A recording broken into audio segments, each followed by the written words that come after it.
vision in the center left the center. I approached you, you asked me to write. You approved it, and all of them returned to the center. And since then, they have remained in this center. So the point we started for was not actually very rosy, but we have been making steady progress. Although not the way we would have wished it to be, but we are limited by funding and so many other things, and that is why we have not been able to make it the way we are supposed to.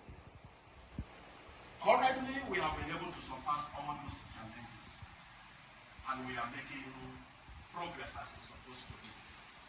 Our major mandate as a Center for Entrepreneurial Development is to service the academic unit of the university in the training of students, both theoretical and practical, in entrepreneurship, in the entrepreneurship, and that we have been able to do over time. The strike embarked upon by the unions and the university took almost 1 year away from us, but we were able to do one of the training, which you came here to see what you do. We did. Staff of the center and other staff of the center. I want to welcome all of us to this special meeting, which I felt is becoming necessary for us to rub minds before your director leave the center for another assignment. First of all, I want to appreciate all of you for the cooperation you have been giving your management in the center, and to also let you know that there will be change of leadership in this your center.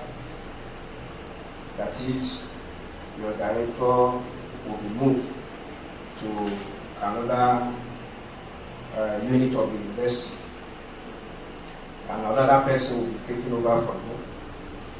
And as you know, we have also appointed the deputy director to support the director in the center. And it's becoming necessary that most of the centers or directors should have a deputy, because the university is expanding and there's need for issue about delegation. Because even myself as the Vice-Chancellor, I'm also expanding my office. Before we used to have one deputy Vice-Chancellor. Now we are having 3 in this university, which is also another unique way of managing university.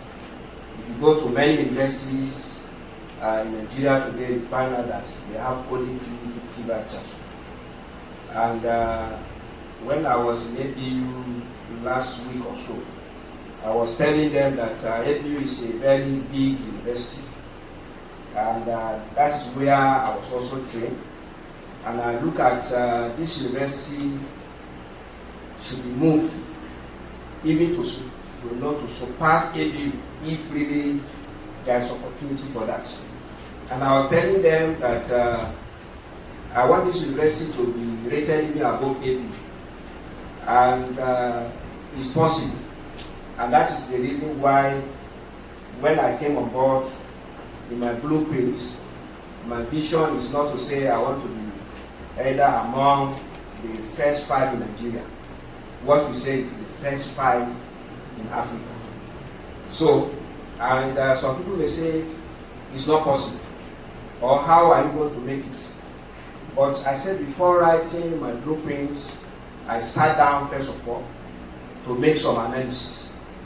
And the analysis I made was, which university in Africa is number 5? And I discovered it's the University of Natal. So I now said, okay, what is the status of the University of Natal today, of Federal University of Lafia also today? So I saw that gap. And it is that gap that I study and analyze carefully. What are those things that we need to be doing now to move us to also be at that status of University of KwaZulu-Natal, even though I know University of KwaZulu-Natal will not just stand there for us to meet them. But in any case, let us also see ourselves at that status. And I know the University of KwaZulu-Natal must have moved ahead. But when we reach there, we also assess and say, okay, this is where this University of KwaZulu-Natal was when we want to be like them. And at least we can reach that particular level. And after studying all this, I put my blueprint together, which I share widely in this university. I share with the council of the university, and I share it with the senate, with the congregation, and all the deans and directors, they have it. And that is the reason why you can see that now we are trying to make a lot of restructuring entirely in the university. Those that are not moving in the pace of the Vice-Chancellor will withdraw. Because for me, I know as I'm talking to you today, what is contained in my blueprints have covered 80% in my office. 80%. And I'm challenging anybody, go and print that blueprint. Look at it line by line up to the end. You'll find out that I've covered 80% of what is in that blueprint. So which is, my target is by the middle of my tenure, I should cover 100%. And then leave the rest work for those people that are delegating to do some of this. But I now find out that assessing faculties, directorates, and other units, at least I've moved far away from them. So last time my assessment of faculties, I told all these our deans and professors that my assessment shows they were just 30% of what is in my blueprint. And we cannot wait for anybody. We can't wait. So we have discovered some capable hands, those that can deliver. And I've been telling people leadership is about character and capacity. It's not about seniority, it's not about sentiment. Anybody that can deliver, those are the people we can choose. And we choose them to come and work, at least for us. So, this is what we are doing. And the change in this leadership of the center become necessary because I've seen Professor Adofu to be capable to also go and head another place where I've looked around, I've not seen the professor that can fit in that place. So, and that's the reason why I have to take that pain of removing him from here. I know what he's doing here, but to me, I consider that place also very important. Because all academic program of the university will be under his control, and it has to come under people that are up and doing at all time.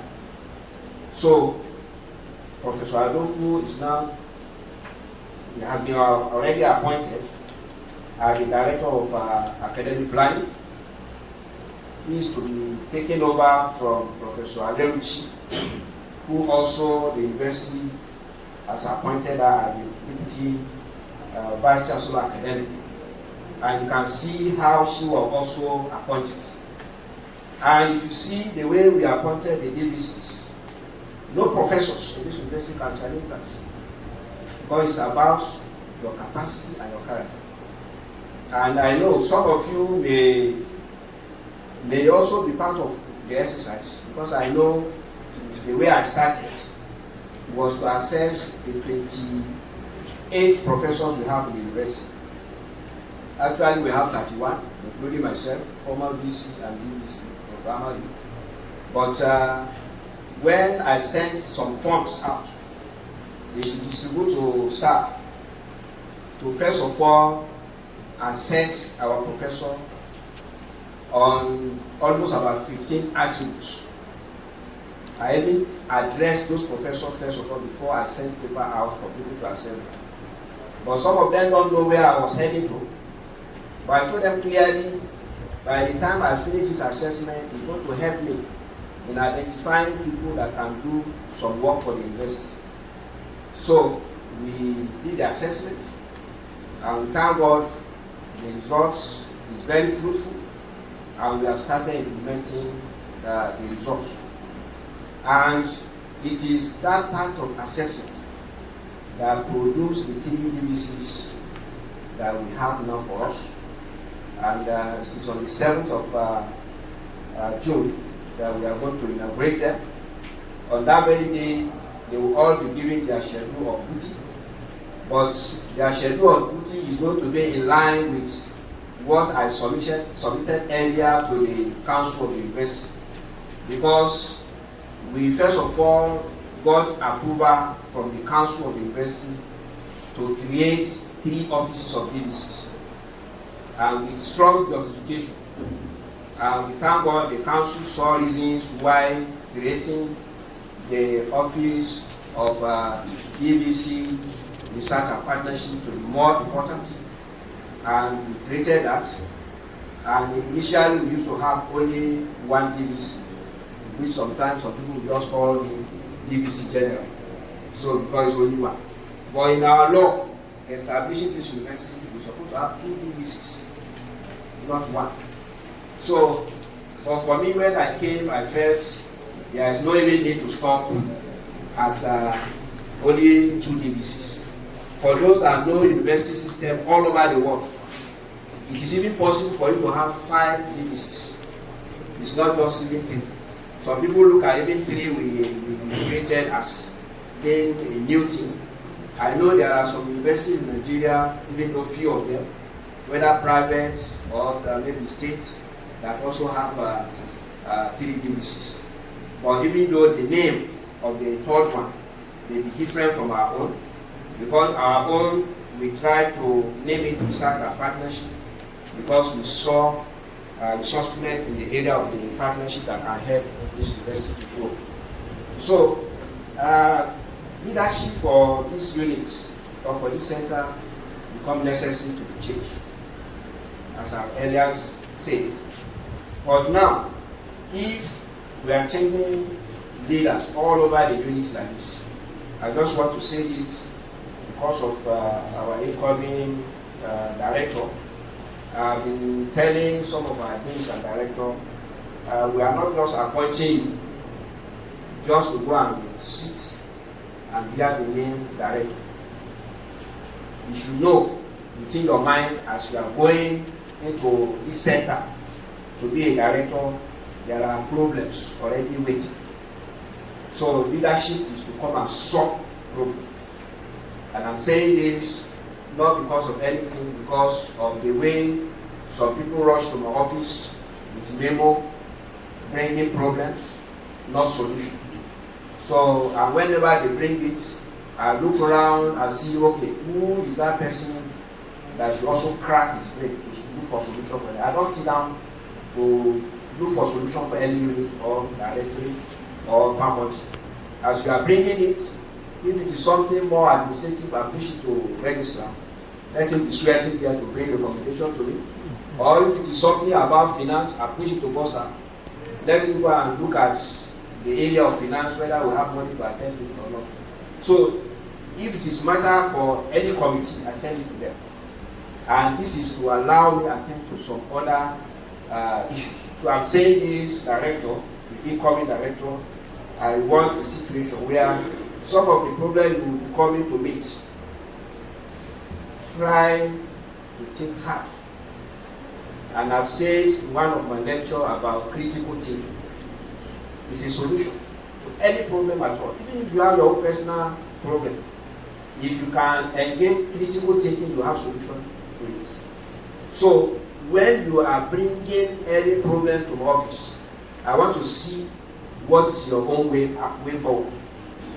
So let me now see how practicable is your way forward, so that we can use it to attend to that problem.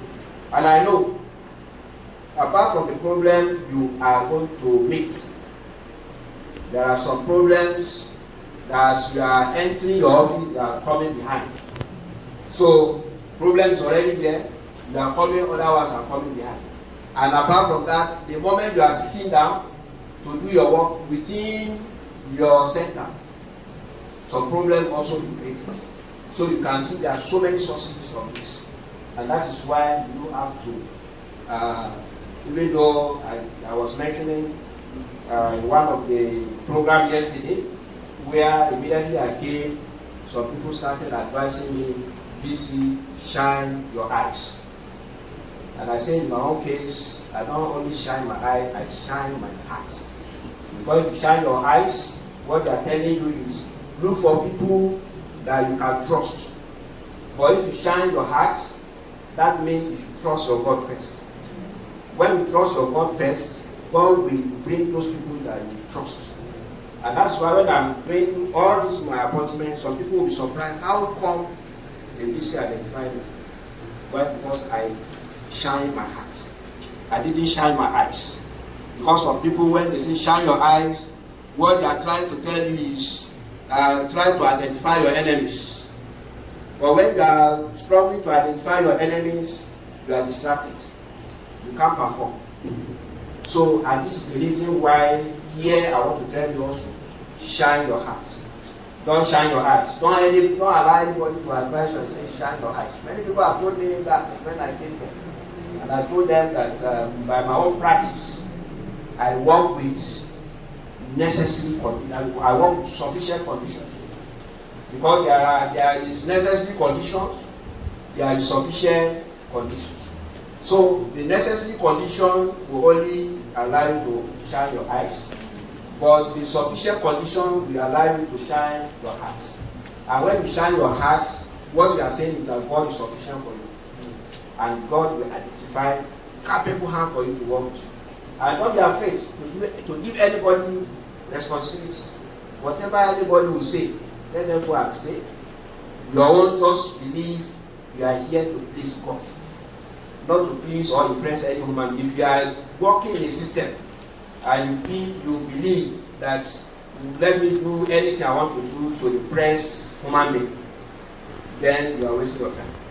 Because no matter how excellent you perform, some will condemn you, some will commend you. So you should resolve your heart and just please your God. So, and that is my own practice. And that is why when I do anything, I don't look at anybody's face. Sometimes when I'm talking in any forum, some people after the forum, they will say, VC talk about you. VC say, and I don't mention people's name. But I talk generally. But those that are guilty, they will pronounce their name because they are guilty. So, and that is how the system should be. As a leader, you don't choose by yourself, allow God to choose for you. But then, you must be prepared not to decide based on emotion, not to decide based on sentiment, and not to decide based on personal interest. Because you know it, there are no doubt you can regret about that issue. So, and this is what I've been telling all those people who have given any responsibility. And I've been mentioning to people, don't say because VC gave me this position, or you are now a leader in the center or in faculty, I'm working for the Vice-Chancellor. I've told all that are appointed, nobody should work for me. Work for the university. Because if you say you are working for me, you are trying to play what I call eye service. And I don't accept it. Because one, if you are working for me, I have only two eyes. But I will use other people's eyes to look at or to look for that thing you are hiding from me. Other people's eye, I will use it or use them to get me that. And that is what I have done in the appointments, the 3 DVCs I have. So, and that is to tell you that anything you want to do, be transparent. And you can only be transparent when you are also accountable. So keep record of whatever you are doing. And if you do that, at any point in time, you can give anybody a record of what you have done. Look at it. When I was to appoint or maybe nominate people for DVCs, I prepared about 3 or 4 pages of my presentation to Senate. And I said they should listen to all the Senate members. This is how the procedure are followed to nominate the 6 professors I presented to Senate for them to elect 3. And as I was going through each of the attributes, and I told the professors, go through all those attributes as we assess. You can be assessing yourself and know whether you are qualified or not. And at the end, we choose some people. Then assess yourself. Look at the record in your hand. Is it you that are supposed to be considered, or the other person considered? So nobody can challenge me for that. So because I use transparency and accountability in doing that, and this is what we expect from every leader in every unit of this university in here. Some of the challenges may even come from your staff. So you have to try to be patient with everybody. And some of the challenges may even come from me, because you may not understand my approach. Sometimes the way I will talk to you, you may think I hate you. Your director will tell you this, and some other people will tell, even my personal secretary here will know that. So if I see anything that I know that needs my reaction quickly, I will not look at your face. I will tell you the way I feel it. So that is the first thing you have to do. So, because what I believe is any action has reaction. But the only thing again is a good leader has to look for appropriate time to react. There are certain actions that you have to delay your reaction. Look for appropriate time. And there are certain actions that you immediately react. There are certain things that somebody will do the moment you get to my ear and I get the clear information about that. Before you know it, within 30 minutes, I will react. So, people have to understand this. And when I react in a way that is not pleasant, I want to tell you, not that I hate you, but I want good for the system. And that's what is expected. Now, on the 7th of June, we are going to inaugurate our 3D visits. And I want to do something so unique that day. And registrar already know. I've asked registrar that I want every staff in this university to have schedule of duties. Every staff in this university must have schedule of duties. So I've instructed deans and directors to also do that. Registrar submitted a proposal to me about schedule of duties of all the registry staff in the university, which I've already approved. But well, I don't know whether it's already implemented. But then, if it is not yet implemented, I will implement for those that are under my own office, my 3D visits. That very day, I will read out to our congregation their schedule of duties as was approved in the proposal sent to council, and the units of the university that will be under them for monitoring. So the moment I do that, that may become compulsory for every staff in the university to have schedule of duty. There are a lot of advantage in it. Some of us may find it difficult now to believe in that, because if you are giving schedule of duty as you yourself the staff, you'll be able to have your work plan either on daily basis, weekly basis, or monthly basis. And somebody that is supervising you will be able to guide you appropriately on something that you should do. And when it comes to a period of annual appraisal, it will be easier for whoever is supervising you to rate you. But what we are having these days, you see, somebody will score 90 in appraisal. And when there is a problem in that unit, you call the head, you will now point to the same person that you scored 90 and say it's a problem. Somebody is not productive, but you have scored him 90, and you are still complaining that it's a problem with the system. So so in this case, it will help us to avoid such kind of thing. And it can also enable us to identify area of deficiency of every individual. Where somebody is deficient, you cannot know until you specify his role for him. Until that person himself, prepare his work plan. And on the process of implementing it, you will know whether the person is capable of handling that role or not. And once you understand that the person cannot handle that role, you have identified area of efficiency. And the next thing for you to do is to organize training. I've asked virtually all the units of universities to submit lists of staff and the area of efficiency. We want to organize training for them. And this is for us to build capacity in the system. It's one of the conditions that if we want to be rated high as a university, we must build capacity of our staff. Our staff must know their role. They must perform their duty very well, excellently. They must be creative in their duty. But these people are not girl and really eating, talking things that are not reasonable, that are not profitable. You are in the university. You have to solve problems. You have to help your director to solve a problem. That is how somebody working in the university should be.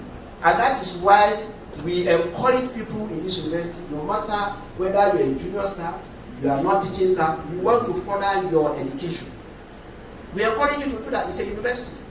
You can, our own inform us. You have gotten admission, you want to, and if I identify to go for further study, you should go. And I know, up to now, I don't think we have denied anybody from further. Even he himself sitting down, he's doing his baby here. This boy is doing his baby here. And I did not, initially they didn't tell me, but one day he told me, I said, even the registrar, I said, don't worry. One day I'll go to class, I'll see him sitting in front of a lecturer. But that's how we can add value to ourselves. So if there is a program that myself I'm also interested, I can apply. I'll go and sit in the class. It's about education.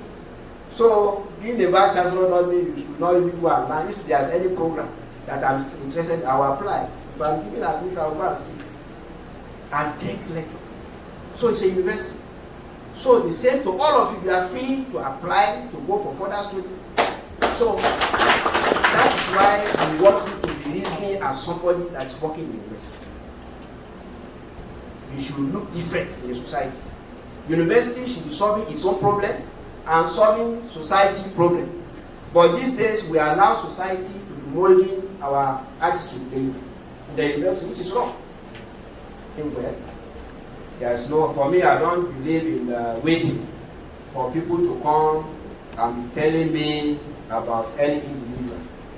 I'm the university and I'm a research scientist. If I see any individual and I want to research on you, to know who you are, what you can do, I'll prepare my template of research and send it out. And I'll know how to know what you can do. And that is what I've done for some of them. So, thank you very much, everybody, for listening.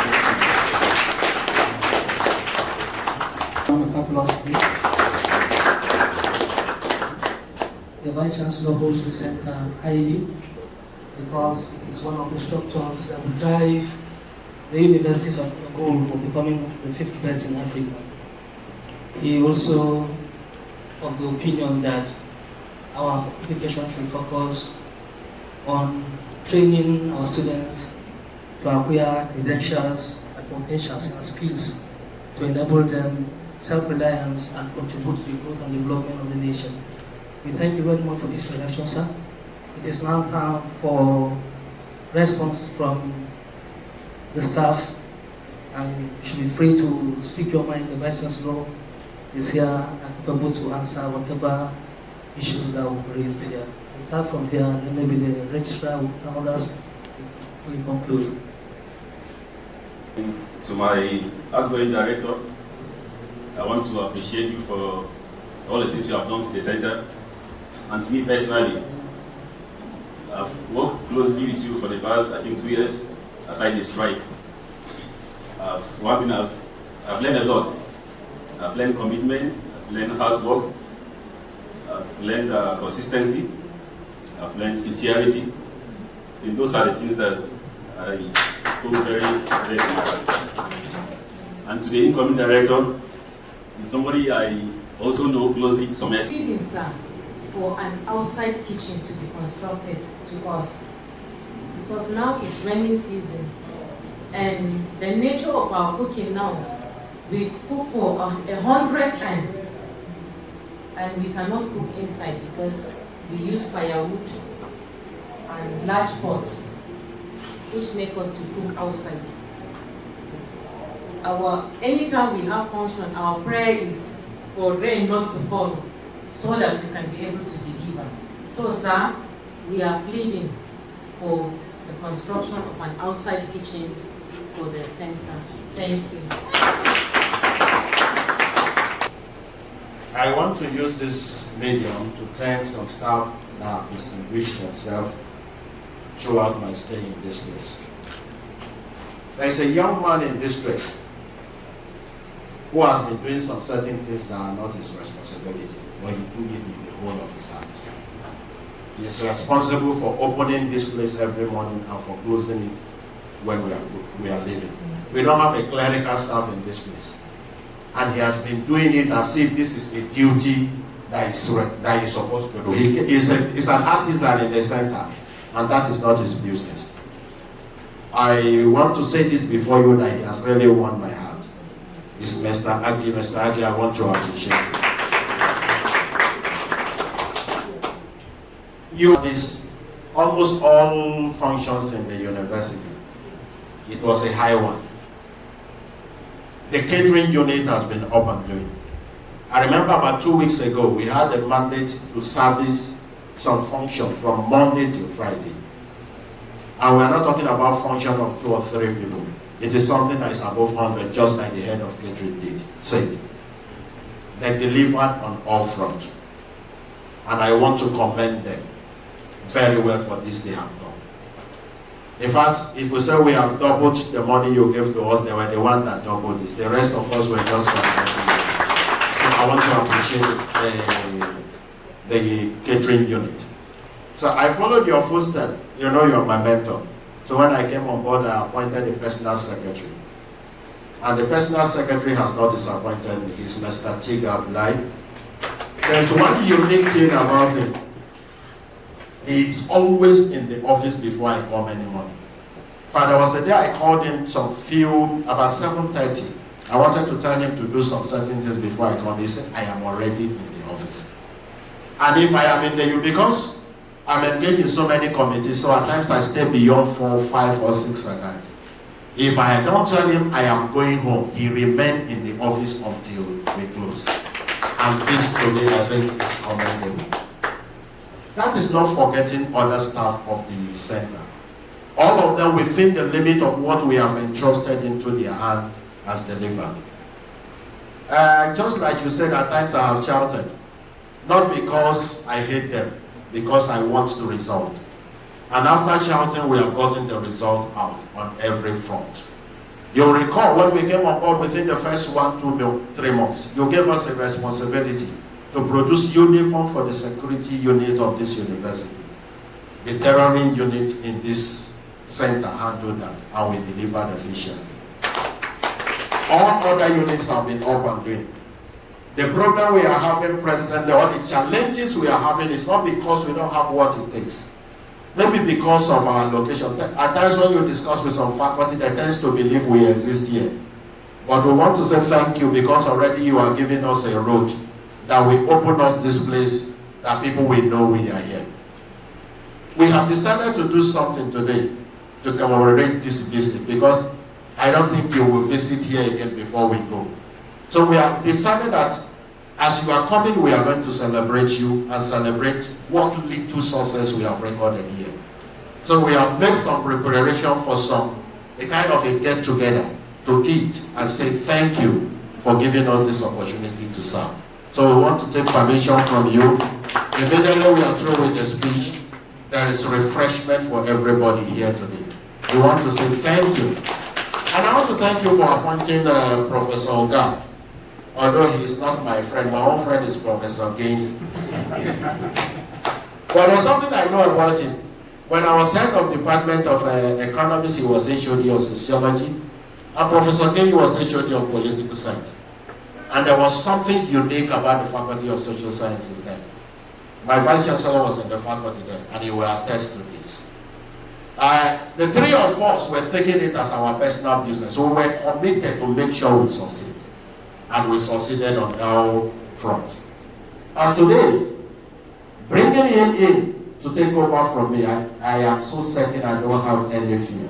Because we worked together very well that time, and I know there is somebody who is committed to achieving results.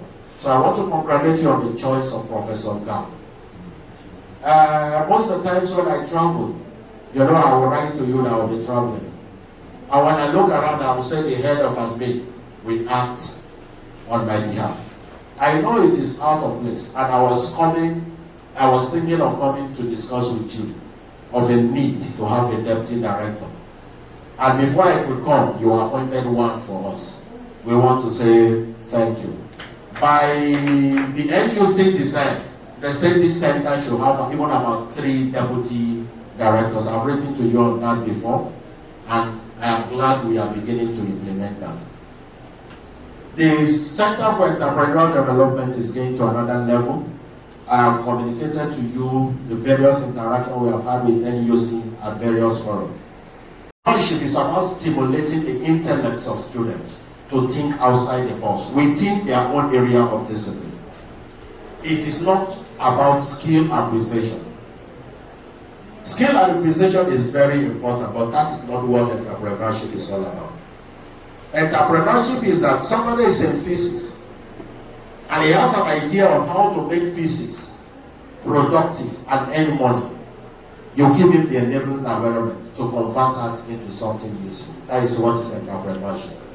Try to also commend some of your staff you have mentioned for their immense contribution to the system, and to let you know that whoever that you see that is sacrificing, success is in front waiting for them. So don't be discouraged, even if when some people are saying, you are a fool, what are they paying you for doing all this? Don't mind anybody. Because to me, I've been telling people that sacrifice is success. Anybody that wants to be successful in life must be ready to sacrifice. So please, you have to keep it up and doing that. Why Professor Adofu Ilemona said I came to academic planning? But I said maybe VC must have seen something. And that's why taking him away from the center. This morning, he came to my office. When he came in, he sat down and said, Registrar, I was given an assignment. We are almost through with the assignment. Please kindly advise me, what should I do? I gave him that advice and he went away. I never knew that you were coming here this morning. You see, one of the secrets of Professor Adofu is always ask questions. He seeks for advice, always. That is why you see him progress. This morning we were just adjourned from the meeting in VC's office. The Vice-Chancellor said he's coming to this center. I said I must follow you, sir, because I want to go and see that. I can see that I'm stepping into a shoe that is bigger than my leg.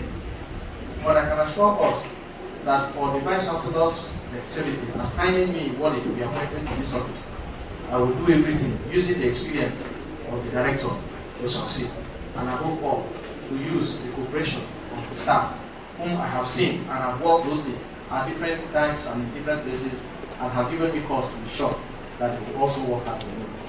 I assure us all that this center will make a difference from what we will meet, because we have a stakeholder who will continue to guide us in the business of the Vice-Chancellor and the outgoing director.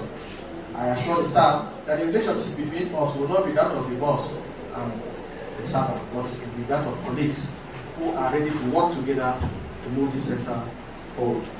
The social capital that has been overemphasized by the Vice-Chancellor on how we conduct ourselves in our different places is actually a serious cause for concern. Why most projects don't succeed is because of the human factor, the human interactive factor, which is actually lacking.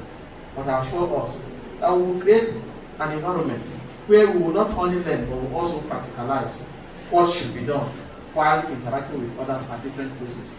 I thank you for giving me the opportunity, and I assure you I will never fail. Thank you.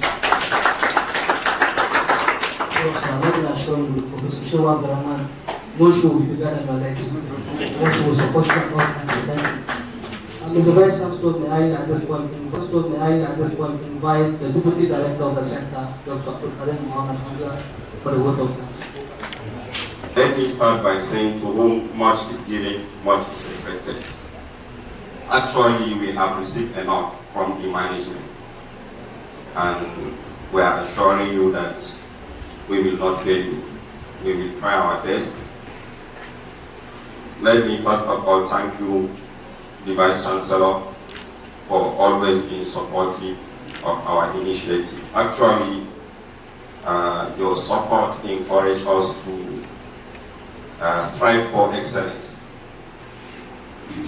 Based on the support we always have from the management of the university, we say thank you, sir.